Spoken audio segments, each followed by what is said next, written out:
Un feliz año 2026.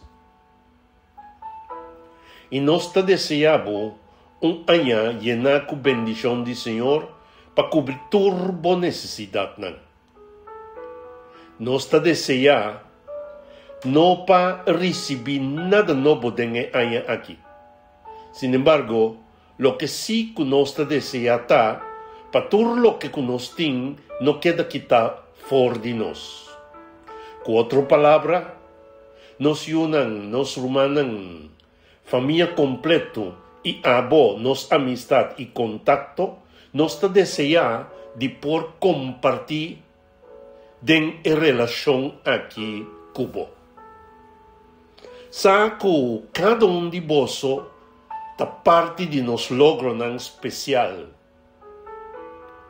y ribe terreno espiritual sigue compartir con nos bo análisis, observación y hasta bo crítica. Sami hermano, que bota sumamente valioso para nos. Bendición y un año próspero.